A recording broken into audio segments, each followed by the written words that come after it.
here we are. I turned down here at the next block. Thanks, mister. I'll get off there.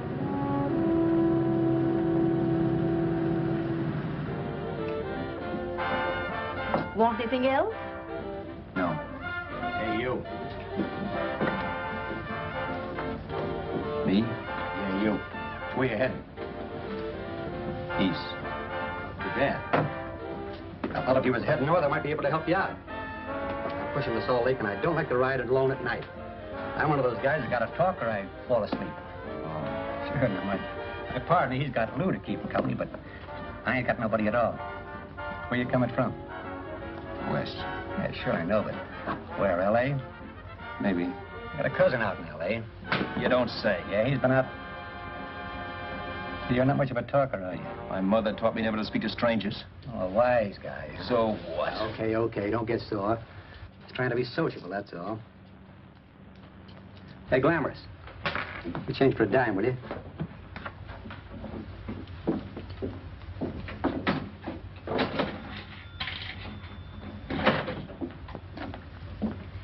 Let's have something quieter this time, Joe. My head's splitting. Is that what's wrong with it? Done with your coffee? No. And don't rush me, will you?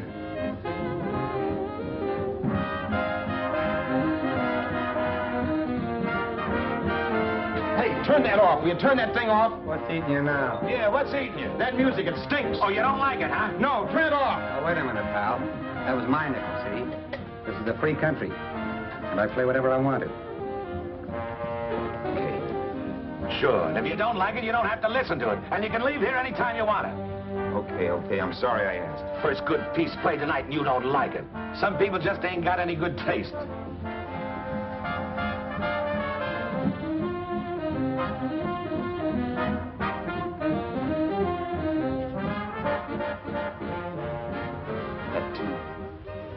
That tune. Why was there always that rotten tune? Following me around, beating in my head, never letting up.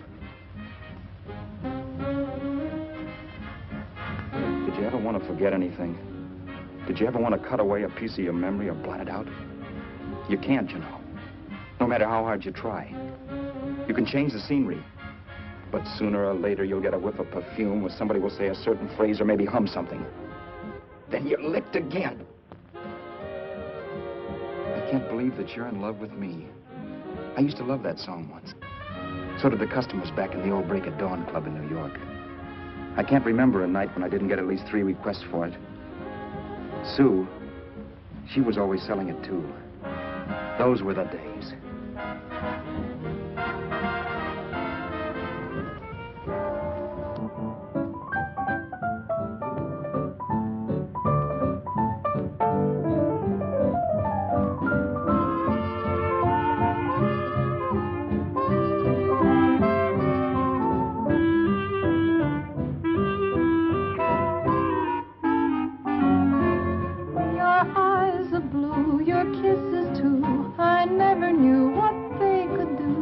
I can't believe that you're in love with me. You're telling everyone you know that I'm on your mind each place you go. They can't believe that you're in love with me. I have always placed you far above me. I just can't imagine that you love me. And after all is said and done, to think that I'm the lucky one, I can't believe that you're in love with me.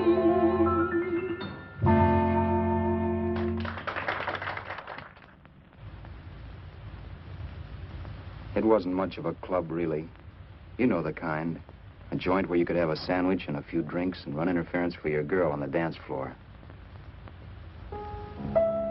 I pounded the piano in there every night from 8 until the place closed up, which usually meant 4 in the morning. A good job as jobs went in those days. Then, too, there was Sue, who made working there a little like working in heaven. But how we felt about each other, well, there was nothing very unusual in that.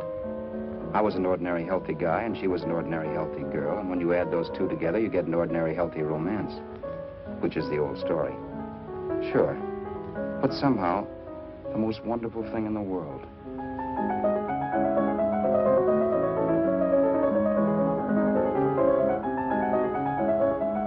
All in all, I was a pretty lucky guy.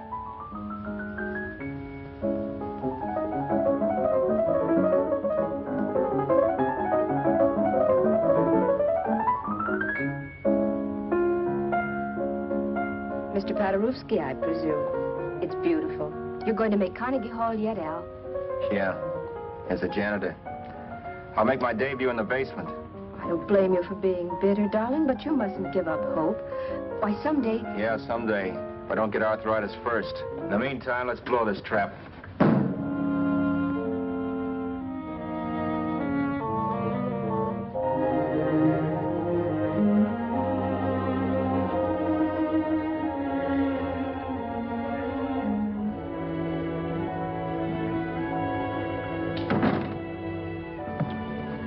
Like to get something to eat, hon? Oh, I don't think so, Al.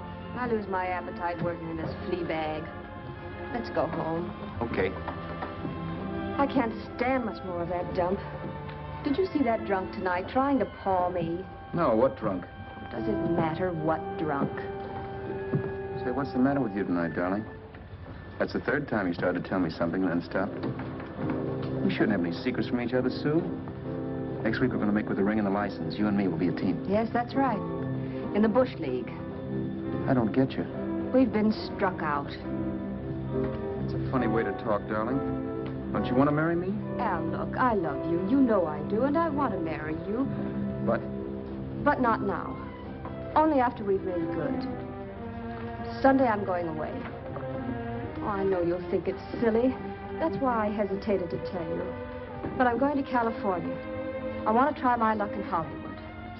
that's the most stupid thing I ever heard of. Don't you know millions of people go out there every year and wind up polishing cuspidors?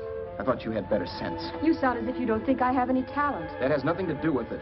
I'll make out all right. Maybe. But what about me? Doesn't it mean anything to you that you're busting up all our plans? We may not see each other for years? It won't be that long. I thought you loved me. I do. You know I do. Well, here we are. Al. Al, why can't you see my side of it? I'm young. We both are, and we've got all the time in the world to settle down. Really, darling, what I'm doing is the only sane thing to do. I hate the thought of being so far away from you, but we'll be together again someday.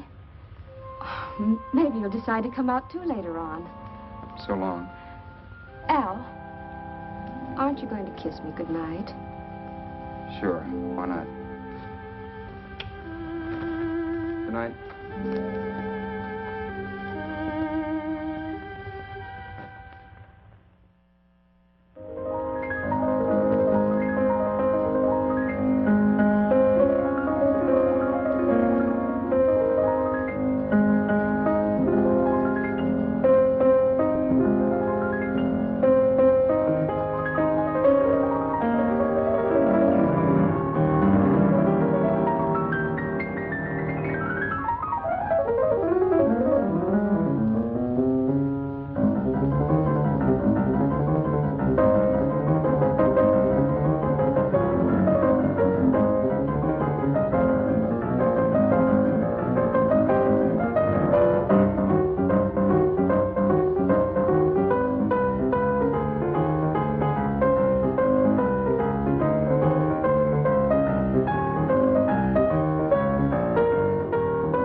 Roberts. You hit the jackpot this time.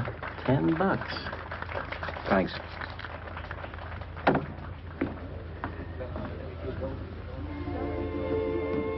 So when this drunk handed me a 10 spot after a request, I couldn't get very excited. What was it, I asked myself? A piece of paper crawling with germs. Couldn't buy anything I wanted. It couldn't... Then I thought of something.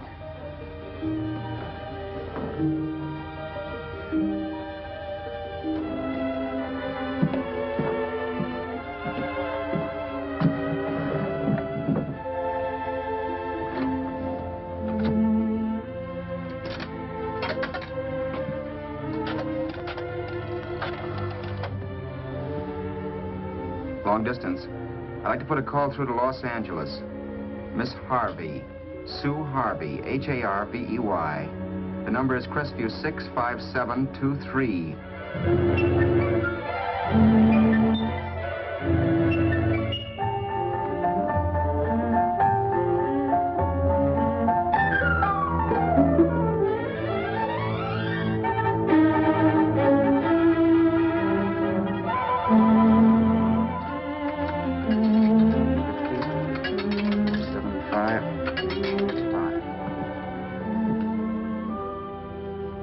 Hello, Sue?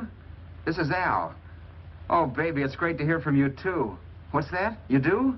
Oh, me too, darling. I thought I'd go batty without you. I just had to... Huh?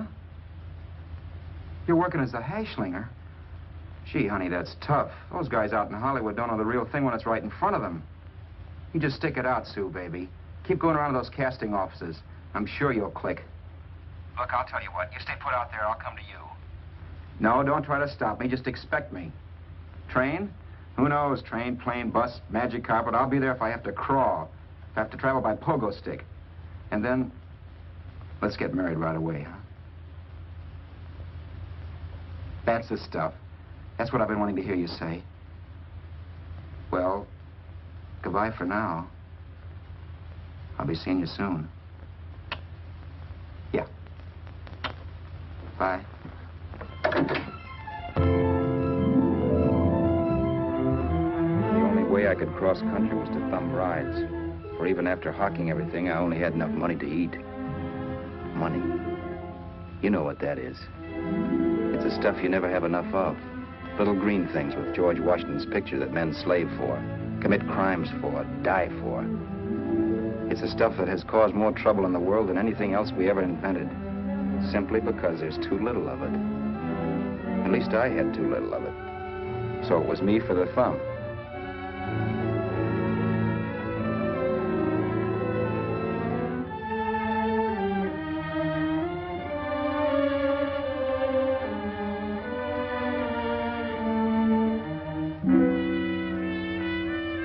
Ever done any hitchhiking? It's not much fun, believe me. Oh, yeah, I know all about how it's an education, how you get to meet a lot of people and all that. But me, from now on, I'll take my education in college, or in PS 62, or I'll send $1.98 in stamps for 10 easy lessons.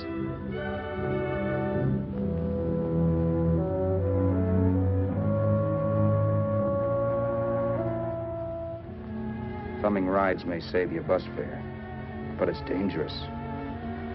You never know what's in store for you when you hear the squeal of brakes. If only I had known what I was getting into that day in Arizona. Here, throw that in the back seat. Okay, let's go. Make sure that door's closed.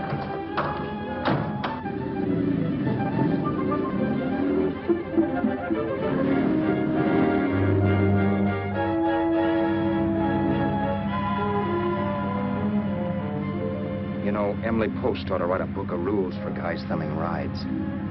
Because as it is now, you never know what's right and what's wrong. We rode along for a little while, neither one of us saying anything. I was glad of that. I never know what to say to strange people driving cars. Then, too, you can never tell if a guy wants to talk. A lot of rides have been cut short because of a big mouth. So I kept my mouth shut until he started opening up. Hand me that little box in the compartment, will you, pal? Hold the wheel, will you?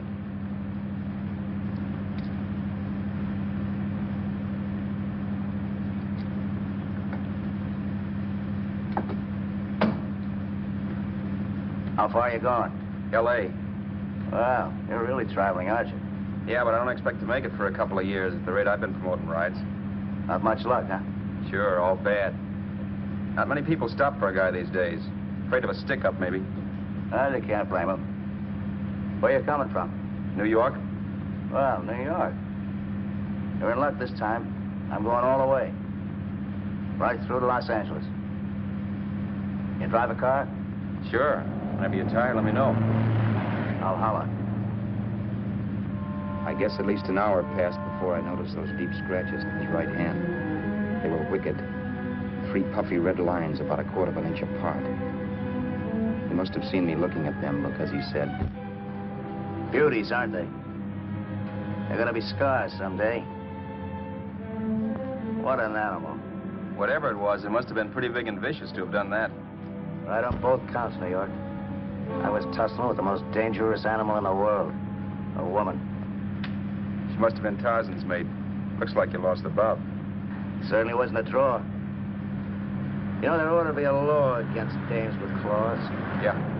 I tossed her out of the car in her ear. Was I wrong? Give a lift to a tomato, you expect it to be nice, don't you? Yeah.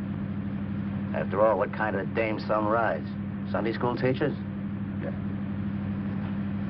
A little witch. She must have thought she was riding with some fall guy. And me, who's been booking horses around racetracks since I was 20. I've known a million dames like her.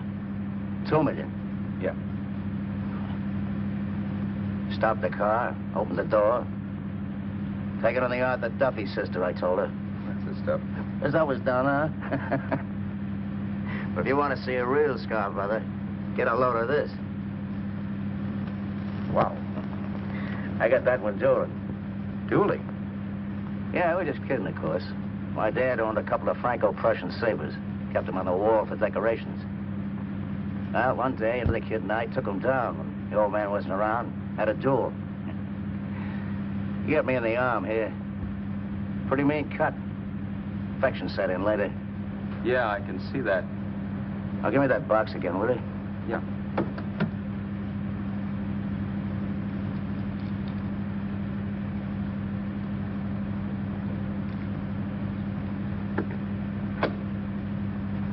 Pain made me lose my head, I guess. I began slashing. Before I knew it, I'd put the other kid's eye out. That was tough. Well, it was just an accident, of course. Do you know how kids are? I got scared and decided I was going to run away from home. Old man almost caught me when I was packing my duds. The bloody rag I had wrapped around my wrist hadn't caught his attention. You'd seen the bundle for sure. But I beat it when he was phoning for a doctor. That was 15, 16 years ago. I haven't been home since. Pull in there for a bite or something, huh? a bite or something. Brother, was I hungry. I hadn't had anything in my stomach for hours. Yet even with that gnawing in the pit of my belly, I didn't want to be in too big a rush to put on the feed bag. First, I had to make sure this guy knew the score. If I got him down on me, goodbye ticket to Hollywood. I'll wait out here for you, mister. If it's the money, don't worry about paying for it. This time it's on me. Well, that's what... Haskell, think nothing of it. You make your first million, maybe you can do the same for me. Come on, New York. I gotta make the West Coast by Wednesday. There's a horse running at Santa Anita named Paradiesical. Means the to me if I'm on him. We'll make it all right. He did most of the talking during the half hour we were in the place. I ate. He rambled on about his old man, whom we hadn't heard from since he ran away as a kid. Now he happened to become a bookie. And then all about how he got rooked in Miami. One race, 38 grand. They cleaned out my book. How do you like that? That was tough luck. Yeah, and I'm supposed to be the smart guy. Well, you just wait. I'm going back to Florida next season with all kinds of jack. And you watch those stinkers run for cover. Want anything else? No, thanks. I've had plenty.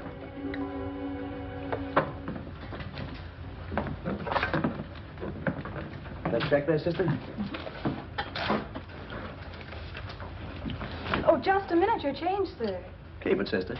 Oh, thank you, sir. Call again. I'll be waiting outside for you when you finish work. Sharp check, huh?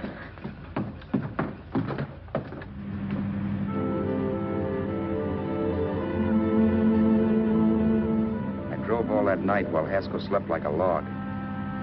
After a while, I began to get sleepy myself. I was happy, though. Soon I'd be with Sue again. The long trip was practically over, and there'd be no more hoofing it down the concrete. I began to think of the future, which couldn't have been brighter if I'd embroidered it with neon lights. It was nice to think of Sue shooting to the top. It's amazing what a full belly can do to your imagination. Your eyes are blue, your kisses too. I never knew what they could do. I can't believe that you're in love with me. You're telling everyone you know I'm on your mind each place you go. I can't believe that you're in love with me.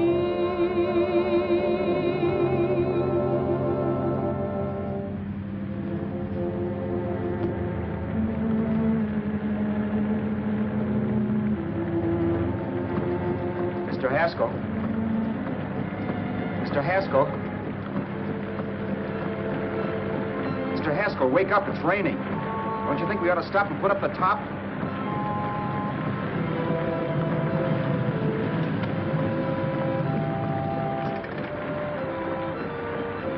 Mr. Haskell, I'm going to put up the top.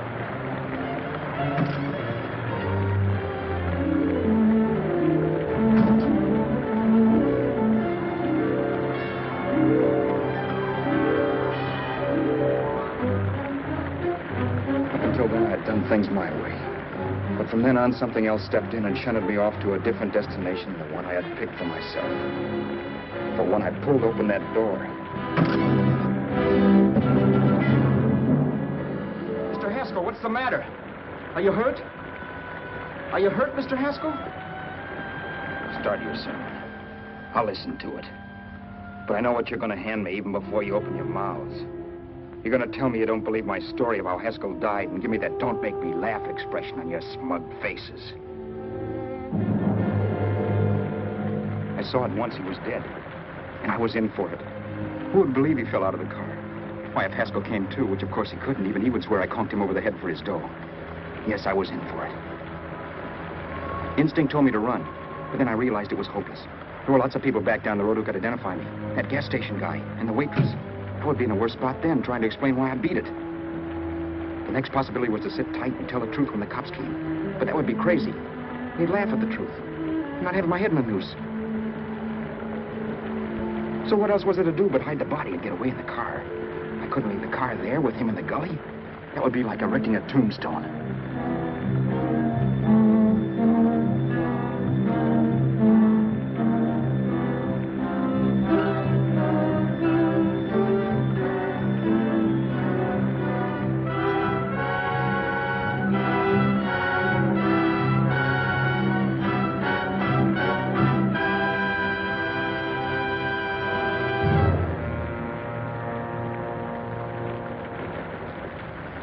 My idea was to cover him with brush, not to rob him. But then I remembered that even if I only drove the car for 100 miles or so, I would need money for gas.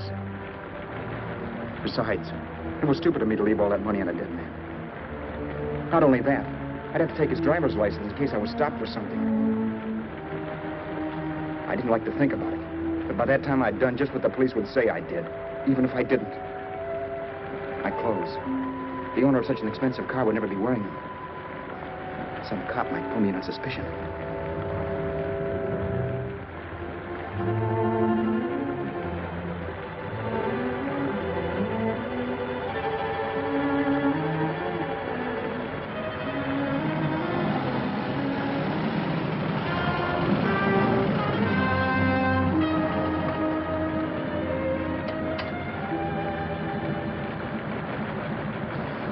Hey, you, this your car? Don't you know better than to leave a car with the wheels halfway in the middle of the road? That's the way accidents happen.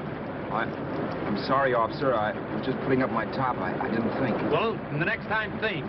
I'll let you go now, but watch your step in the future. I know that's a lonely stretch, but cars come by here once in a while, and we have plenty of crack-ups. Thanks, officer.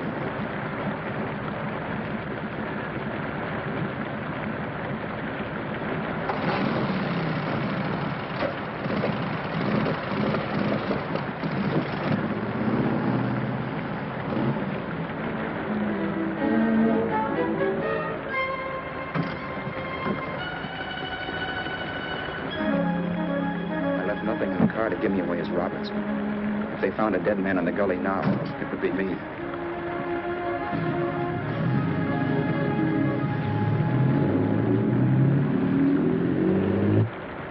As I drove off, it was still raining, and the drops streaked down the windshield like tears. I kept imagining I was being followed and that I could hear sirens back in the distance. Just how long it took me to cover the 60-odd miles to the California state line, I don't know. I lost all track of time. But the rain had stopped and the sun was up when I pulled up to the inspection station. Hello? Carrying any fruits or vegetables? No. Any livestock or poultry? No. I'd like to see your registration and driver's license, please. Anything in the baggage compartment? Just baggage.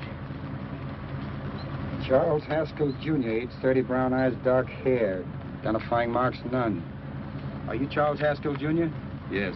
Well, remember, if you're employed and you stay over 30 days, you take out California plates. All right, officer, but I'll only be in the state a short while. Right, you can go now.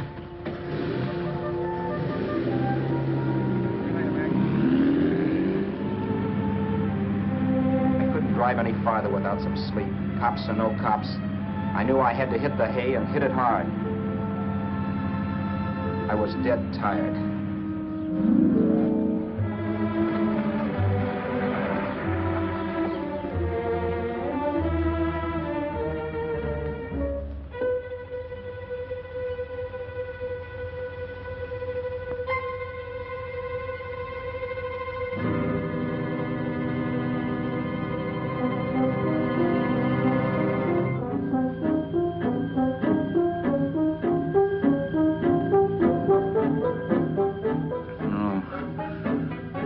Mr. Haskell. No.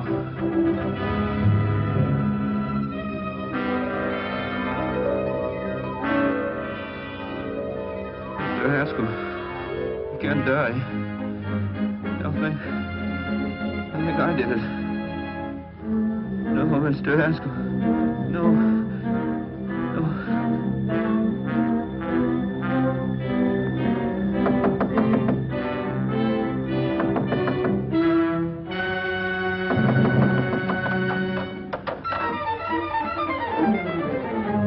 There? It's the maid. Can I come in and clean? Later. In a half hour. All right, sir.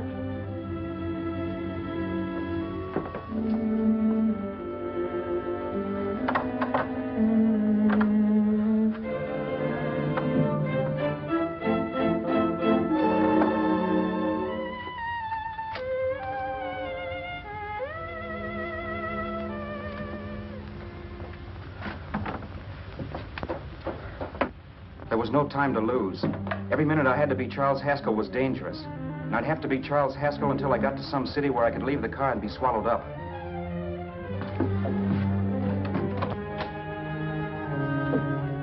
That meant driving the car as far as San Bernardino, maybe even to Los Angeles. In a little town, I might be noticed, but in a city, I should be safe enough. Then, after I ditched the car, I could go on to Sue.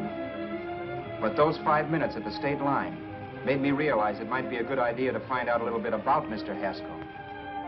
Then if anybody asked me questions, I could give the right answers. The first thing I found out was that I had $768. This was a lot of jack, but believe me, it was the kind of money I'd rather not have.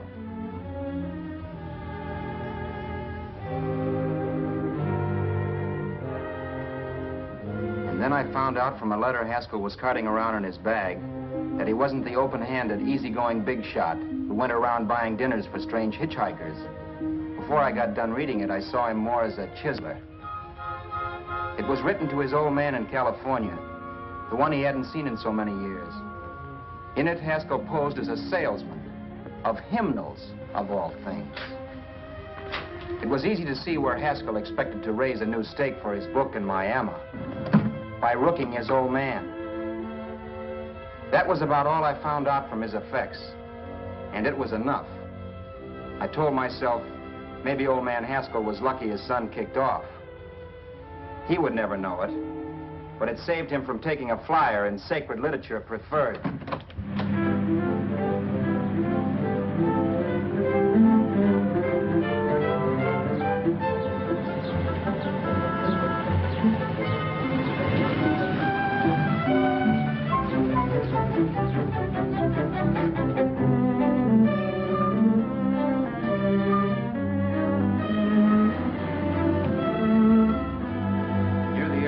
Desert Center, I pulled up for water. There was a woman. Hey, you! Come on if you want to ride.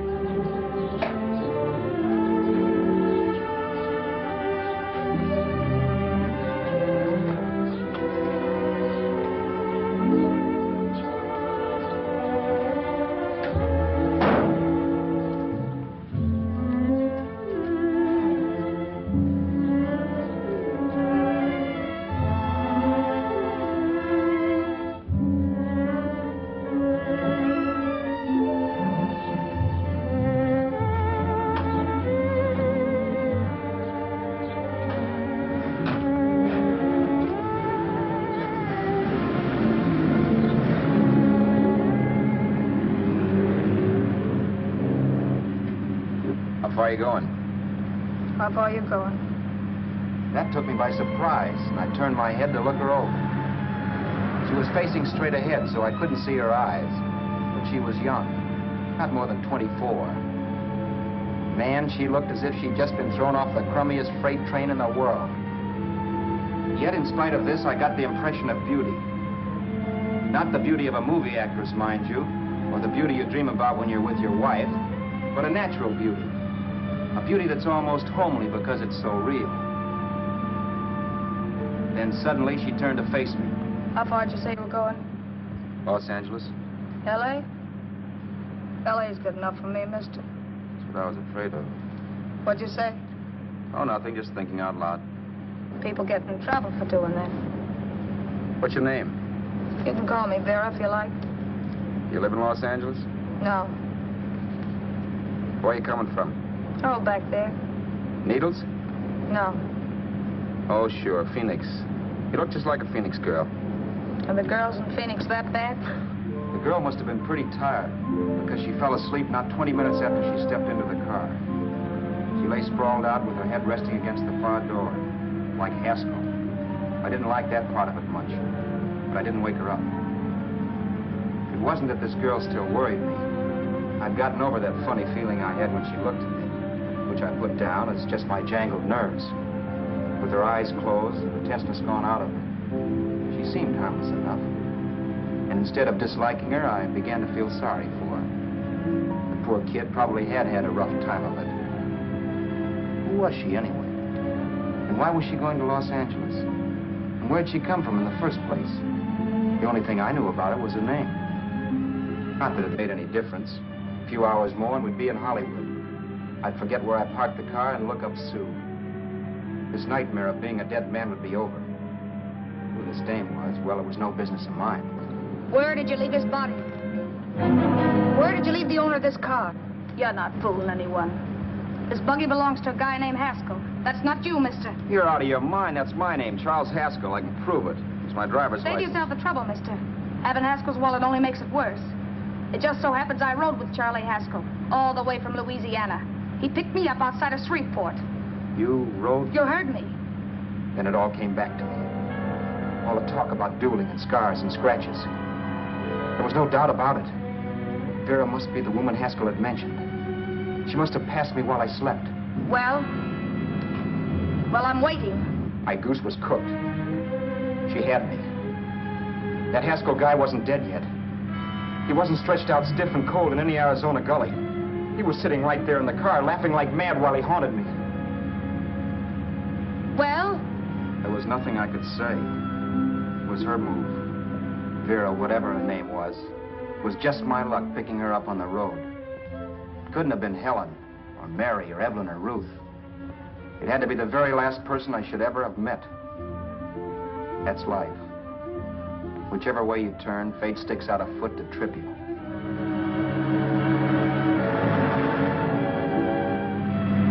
I told her everything, but she didn't believe my story. I should have saved my breath. That's the greatest cock and bull story I ever heard. So he fell out of his car. Say, who do you think you're talking to, a hick? Listen, mister, I've been around, and I know a wrong guy when I see one. What'd you do, kiss him with a wrench? Now, wait a minute. What I told you was true. You see, that's why I had to do it. You think I killed him. Well, the cops would have thought so, too. Yeah, well, maybe they still think so. What makes you so sure I'll shut up about this? Girl, I'm innocent. Give me a break, will you? It won't do me any good having you pinched. The cops are no friends of mine. Now, if there was a reward, but there isn't. Thanks. Don't thank me yet. I'm not through with you by a long shot. Let's see that roll.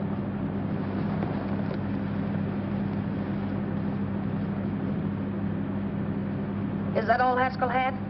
Isn't it enough? No, I thought he had more. Not that I know of. You can search me if you think I'm holding out on you. Well, maybe I will at that. He told me he was going to bet $3,000 on a horse named Paradisical on Wednesday at Santa Anita. He was stringing you along. He meant 300. Maybe. Sure, $3, 300. He was a piece of cheese, a big blowhard. Listen, mister, don't try and tell me anything about Charlie Haskell. Remember, I knew him better than you did. Okay, then you knew he was a four-flusher. That explains the $3,000 bet. I'm not so sure he didn't have that $3,000. Why should I believe you? You got all the earmarks of a cheap crook. Now, wait a Shut minute. up. You're a cheap crook and you killed him. For 2 cents, I'd change my mind and turn you in. I don't like you. All right. Don't get sore. I'm not getting sore. But just remember who's boss around here. If you shut up and don't give me any arguments, you'll have nothing to worry about. But if you act wise, well, mister, you'll pop into jail so fast it'll give you the bends. I'm not arguing. Well, see that you don't. You know, as crooked as you look, I'd hate to see a fella as young as you wind up sniffing that perfume that Arizona hands out free to murderers. I'm not a murderer. Of course you're not. Haskell knocked his own head off. He fell, that's how it happened, just like I told you. Sure, and then he made you a present of his belongings. I explained why I had to do skip that. it. Doesn't make a difference one way or another. I'm not a mourner. I liked Haskell even less than I like you. Yeah, I saw what you did to him. What do you mean? Well, scratches on his wrist. Sure, I scratched him. I'll say you did. So your idea was to drive the car a little way, maybe into San Bernardino, and then leave it. You weren't going to sell it? Sell it? You think I'm crazy? Somebody else's car? See, all I want to do is leave it somewhere and forget I ever saw it. Not only don't you have any scruples, you don't have any brains. I don't get you. Maybe it's a good thing you met me. You'd have got yourself caught, sure. Why, you dope. Don't you know a deserted automobile always rates an investigation? Huh? Look, the cops find a car. Then they get curious. They wonder where the owner is. So, all right, they don't trace Haskell. They trace you. I never thought of that. The only safe way to get rid of the car is to sell it to a dealer. Get it registered under a new name. Say, stop at the next store. I want to get a bottle and do some shopping before we hit L.A. Okay. As soon as we find a place, I'll drop you off and pick you up later. Nothing doing. You're coming in, too. From now on, you and I are like the Siamese twins. Have it your way, but I don't get the point. The point is, I don't want you to get lost. I'm not going to beat it if that's what you're afraid of. I'll say you're not. Well, I'm going to see that you sell this car so you don't get caught. Thanks. Of course, your interest wouldn't be financial, would it? You would want a small percentage of the profits. Well, now that you insist, how can I refuse? 100% will do. Fine. I'm relieved. I thought for a moment you were going to take it all. I don't want to be a hog. A few hours later, we were in Hollywood. I was recognizing places Sue had written about. It struck me that far from being at the end of the trip, there was a greater distance between Sue and me than when I started out.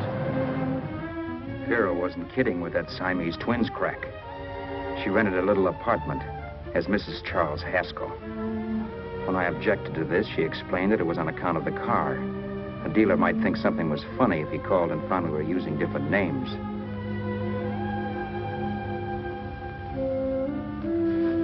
Home, sweet home. Yeah. Not bad either.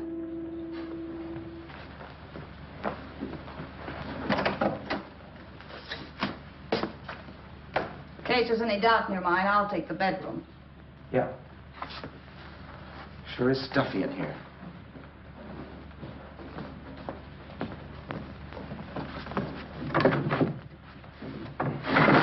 Keep the window shut.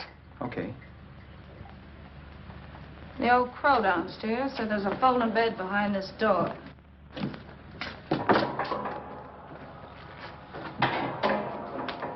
You know how to work it? I invented it. Some joint. One can't have everything.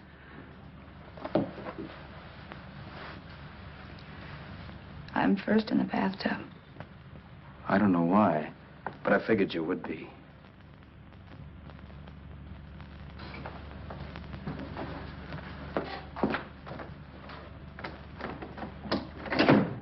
Boy, oh boy. It sure feels good to be clean again. I must be 10 pounds lighter. You must be. Well, hitching rides isn't exactly the way you keep your schoolgirl complexion. I wish that guy with the sacks would give up. Gets on my nerves. Forget it.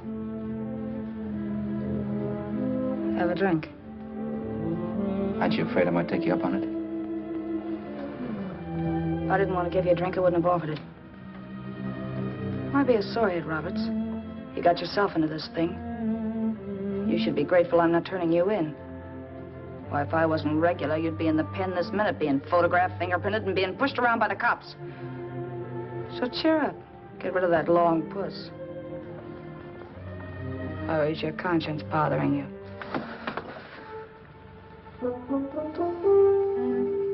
No. It isn't. Swell. That's the spirit. He's dead and no moaning around will bring him back. Anyway, I never could understand this worrying about something that's over and done with. Now look, Vera, for the last time I didn't kill him. Haskell was a sick man. Maybe he was dead before he fell out of the car. I don't know. Sure. He died of old age. All right. So if it'll make you sociable, you didn't kill him.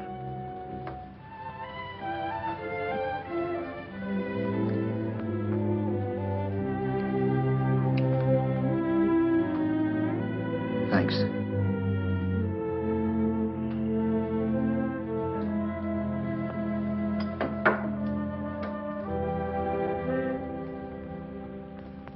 We're out of liquor, Roberts.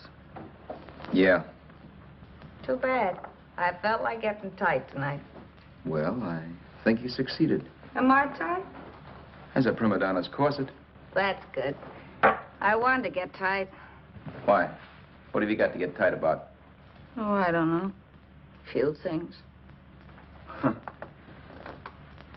You should have my worries. If I had your troubles, I'd stay sober. And I've got the key to that door.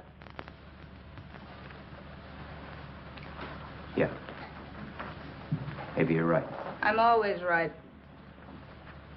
You know, I don't like your attitude, Roberts. Well, there's a lot of things I don't like. Sure. But life's like a ball game. You gotta take a swing at whatever comes along before you wake up and find it's a ninth inning. You read that somewhere. That's the truth, Roberts. All you do is bellyache. Taking it easy and, well, trying to make the best of things. But maybe that's what's wrong with the whole world. Get the professor. People knock themselves out trying to buck fate. Now, take you, for instance. You're lucky to be alive. Why, suppose Haskell had opened your door. You'd be playing a harp now.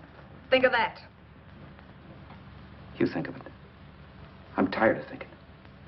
There's plenty of people dying this minute. I would give anything to trade places with you.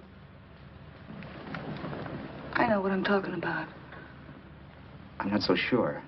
At least they know they're done for. They don't have to sweat blood wondering if they are. Your philosophy stinks, pal. We all know we're going to kick off someday. It's only a question of when. But what got us on this subject anyway? We'll be discussing politics next. Yeah.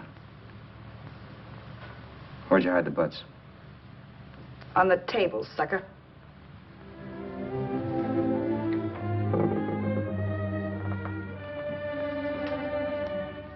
We bored each other with conversation for a couple of hours longer.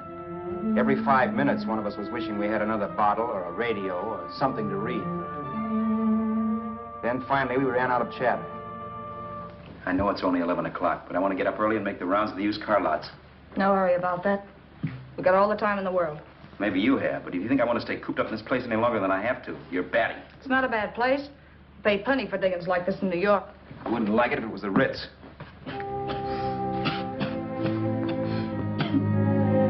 rotten liquor. You got a mean cough. Want to do something about it.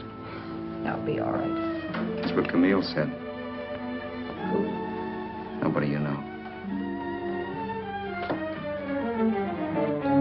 Wasn't that the dame that died of consumption? Yeah. Wouldn't it be a break for you if I did kick off? You'd be free with all Haskell's dough and car. I don't want to see anybody die. Not even me. Especially not you.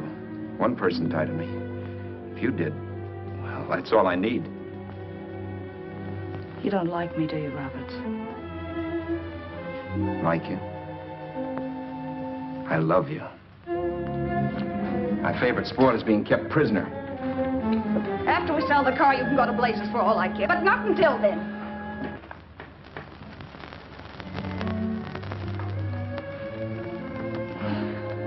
I'm going to bed.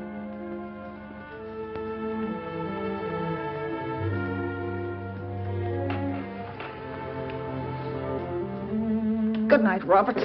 Don't try and sneak away during the night. All the doors are locked. Anyway, if I find you gone in the morning, I'll notify the police. They'll pick you up. Don't worry, I know when I'm in a spot. Well, good night. I hope that portable rack isn't too uncomfortable for you. Don't lose any sleep over it, will you, Vera?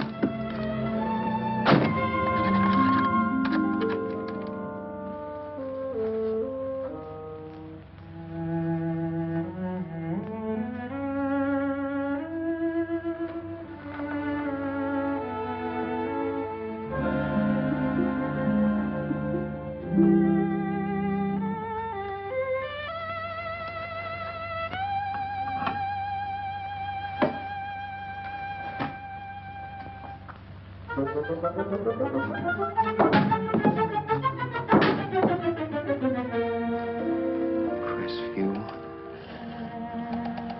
6, 5, 7, 2, 3. Hello? Hello?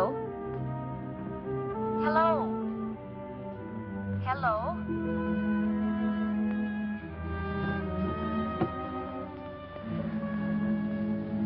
No. Not yet, darling. Tomorrow. Maybe. If this were fiction, I would fall in love with Vera, marry her, and make a respectable woman of her. Or else she'd make some supreme Class A sacrifice for me and die. Sue and I would bawl a little over her grave and make some crack about there's good in all of us. But Vera, unfortunately, was just as rotten in the morning as she'd been the night before. All right, I'm coming. Look, Vera, it's almost noon. So what? The dealers will be there all day? They'll be there all year, too, but it doesn't wait that long. Shut up. You make us like a husband. Well, do I rate a whistle? You sure do, but let's go. Let's go, let's go. I spent $85 in 2 hours preparing bait, and all you can say is let's go. Come on.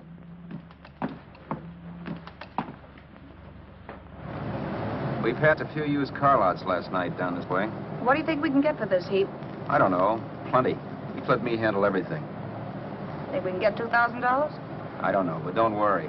I'll squeeze as much out of this guy as I can. If I let it go cheap without a fight, he might think we've stolen the car. And listen, don't make any slips and call me Roberts. That'll cook us. I don't need you to tell me that. You better just sit by and keep your mouth closed. Remember, we're both in the soup if anything happens. Forget it and drive. You're my wife, Vera Haskell. Look, after the deal's closed, let's go back to that place on Hollywood Boulevard where I saw the fur jacket. I want to buy it. After the deal's closed, I'm saying goodbye to you. That's right, I forgot. I guess I'm getting kind of used to you. Well, that's a habit you could start breaking. Let's try this place in the middle of the block.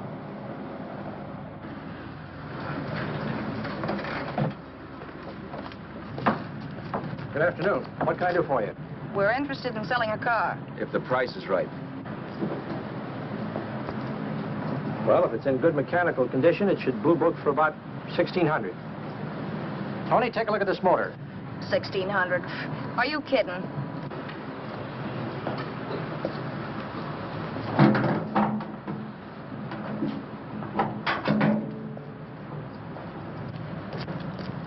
Well, maybe 1850. Before I let it go for 1850, I'll wreck it and collect the insurance first.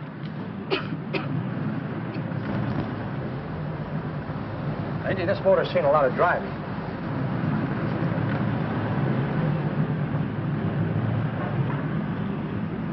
While the mechanic inspected the car, we haggled. At last, when we were all worn out, we hit a compromise. His price. Okay, it's a deal. All right, come in, we'll sign the papers. I have the ownership papers right here with me. Look, Vera, in the meantime, will you clean the dash compartment? There may be some stuff in it. All right, darling. $1,850. That dirty crook.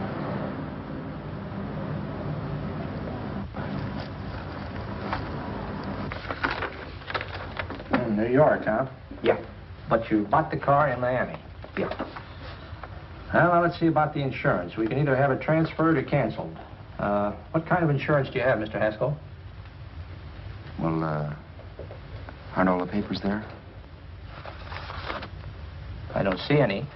Surely you know what type of insurance you carry in the car. The name of the company? Yeah, but, Well, if you'll just tell me the name of the company, I'd be very glad to take care of all the details. well, Did you sign the papers yet? not yet. Well, don't. We're not selling the car. Well, wait a minute, Mrs. Haskell. Come on, darling. What's the matter? You changed your mind? Yes, I'm sorry. I guess I have. But, Vera... Let's go.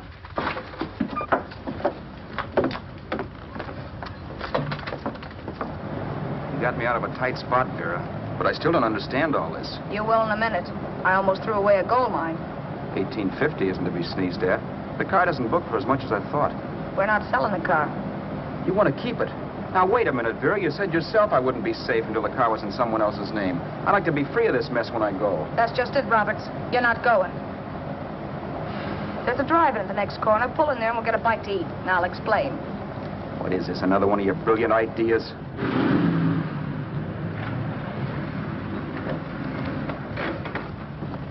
Oh, I take your order? Make mine a ham sandwich and coffee. And for you, sir? Oh, I don't care. The same. Thank you.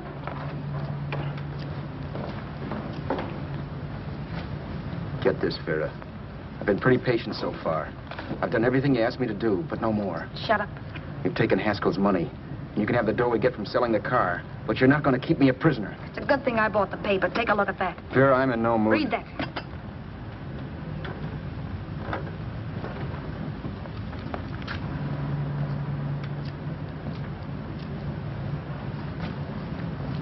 No. Yes. No, I won't do it. Yes, you will. You think I'm crazy? It's impossible, I tell you. Excuse me.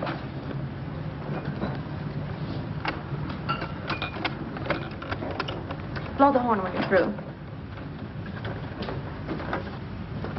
No one could possibly get away with an act like that. It'd be wise to me in a minute. Don't be yellow. You look enough like him. The same coloring and the same build. See how his clothes fit you? No kidding, you almost had me fooled for a while. Oh, grow up, Vera. Don't you think a father knows his own son? And there must be other relatives. The father won't have to know you. We'll wait till he gives up the ghost. He's an old geezer and he won't pull through. And as far as other relatives are concerned, they haven't seen you in 15 or 20 years. Eat. I'm not hungry. And I won't do it. It's not as tough as it sounds. Remember, you've got all kinds of identification. His car, letters, license. I could never get away with it. It's the stupidest thing I've ever heard. The old boy has scads of dough. Look in the paper there. Personal fortune assessed at over $15 million. He'll leave plenty, I tell you. Maybe he cut off his son. How do we know? It's out, Vera. I won't have anything to do with it. I think you will. Look, Vera, I'll do anything within reason. But not that. So forget it. Find yourself another stooge. You sap. You'll be fixed for the rest of your life as Charlie Haskell. You can take your inheritance and go away. No more worrying about the rent, no sweating, scheming, wondering where your next meal's coming from. Think about that, Roberts. Vera, please, you're talking too loud. On this, I'm splitting 50-50 with you. Sure, why not? We're both alike, both born in the same gutter. Now, take it easy, Vera. There's people around here. You don't know what you're talking about. We'll wait till we read that old man Haskell's dead. Then you show up. Like you read in New York that he was sick. No. Suppose he doesn't die. He will. I know he will. Something tells me. But as much as I insisted I would have no part of her scheme, Vera was taking it for granted I would. Neither of us had our mind on the cards as we played that night. I knew we were just trying to kill time between newspaper editions. This was a death watch for Vera. Maybe it was for me, too. Don't you realize if I'm caught, they'll want to know where I got the car and stuff, and they'll have me on a murder charge. If you're smart, you won't get caught. I knock for 7. And if I'm caught, don't you realize you'll be out, too? 18 points. That gives me 30. How will I be out? You'll be out $1,850 we would have gotten on the car. Really, Vera, you'd be an awful chump if you threw away all that dough on a dizzy long shot. Let me sell the bus tomorrow. With the money it'll bring and what you've already got, a clever kid like you can run it up in no time. Then we'd both be in the clear. I'll be in the clear anyway. Maybe. Maybe. But if I got caught, I'd get good and sore at you, you know. You mean you'd squeal? Well, no, not squeal exactly. Never mind what you meant. Even if you did tell the cops I was in on it with you, what could they do to me? They might give me the same medicine they gave you. Yeah. A rope. But I'm on my way now. All they'll be doing will be rushing it. All right. But think of the $1,850 you'd lose. You'd kick yourself along the block and let it get away from you. I'll take the chance. Want another drink? You're being a goon. That's the way people wind up behind the 8 ball. Once they get a few dollars, they become greedy and want more. My. Caesar. Who? You know that Roman general? He got his for being greedy. He wasn't satisfied, so the final wind-up was he took the count. A couple of days ago, you didn't have a dime. Why, you were so broke you couldn't pay cash for a postage stamp. Now you've got almost $700 with $1,850 in the offing. Take my advice. Don't try for more. I'm tired of this game. Let's have some blackjack. Play solitaire. Okay, I will if that's the way you feel about it. That's the way I feel about it. Getting sore and throwing things won't help much, Roberts. I'm really doing you a favor. I help you out of a jam by keeping my mouth shut. I show you how to make some soft money. And what thanks do I get? Thanks. Sure. Or would you rather call the cops and told them you killed the man and stole his money? I didn't kill anybody. Yes, you did. No, I didn't. You know I didn't. All right, then. Suppose I call the cops. If you're innocent, what do you got to be scared of? Okay. Call them, you mutt. Go ahead and call them, see if I care. At least they'll give me a square deal. You want me to call them? You heard me. But I'm warning you. If I'm pinched, I'll swear you were in on it. I'll say that you helped me. If I fry, I'll get even with you. You wouldn't dare. You didn't. Yeah? Then try it and see. Call them. Yeah. Okay, I will.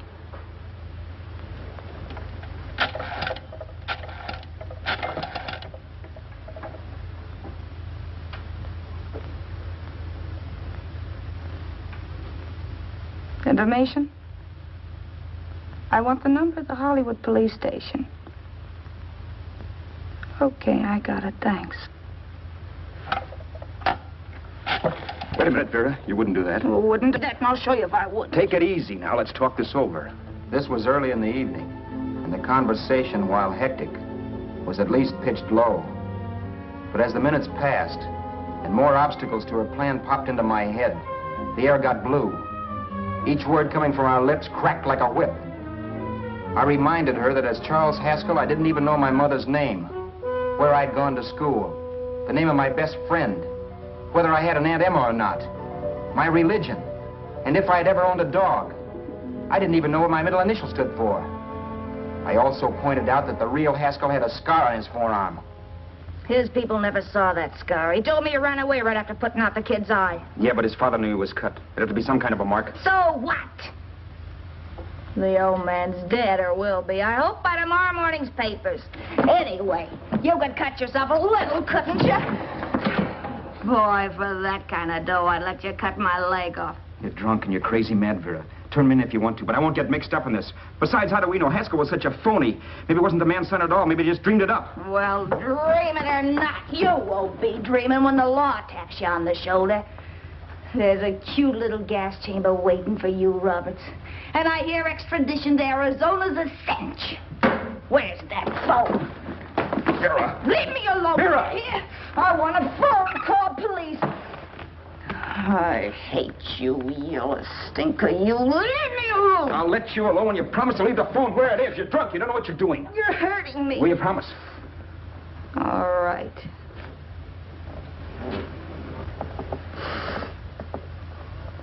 You hurt me.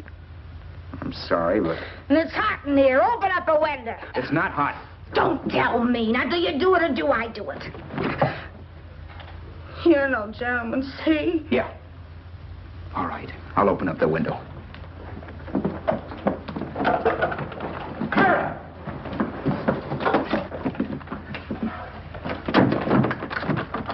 door.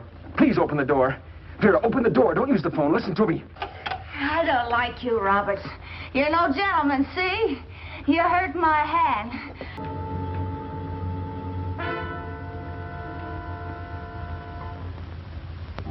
The world is full of skeptics. I know. I'm one myself. In the Haskell business, how many of you would believe he fell out of the car? And now, after killing Vera without really meaning to do it, how many of you would believe it wasn't premeditated? In a jury room, every last man of you would go down shouting that she had me over a barrel and my only out was force.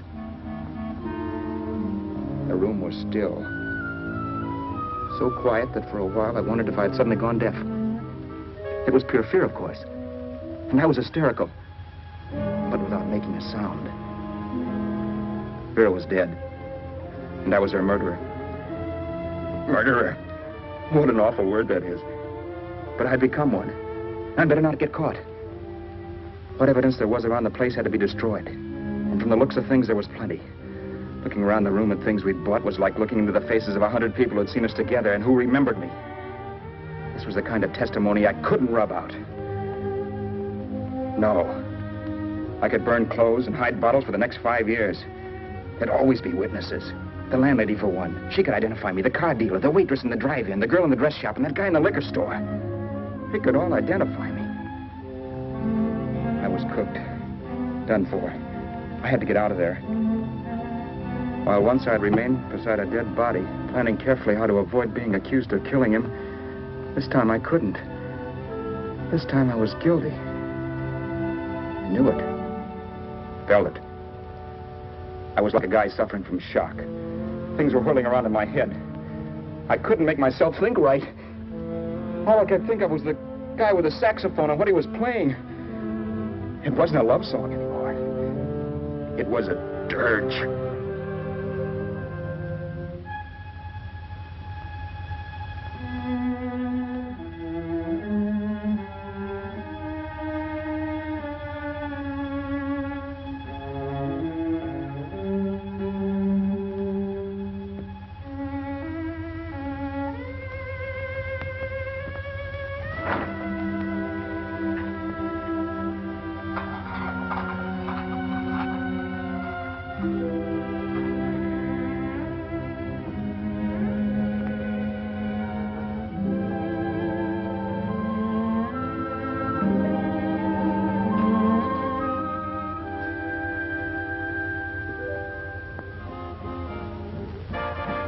My problems weren't solved.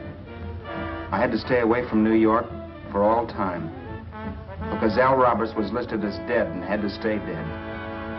And I could never go back to Hollywood. Someone might recognize me as Haskell. Then, too, there was Sue. I could never go to her with a thing like this hanging over my head. All I could do was pray she'd be happy.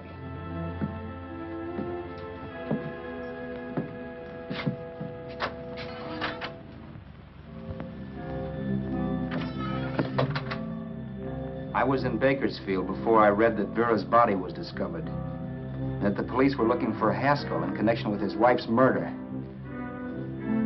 Isn't that a laugh? Haskell got me into this mess, and Haskell was getting me out of it. The police were searching for a dead man. I keep trying to forget what happened, and wonder what my life might have been if that car of Haskell's hadn't stopped. But one thing I don't have to wonder about. I know. Someday a car will stop to pick me up that I never thumbed.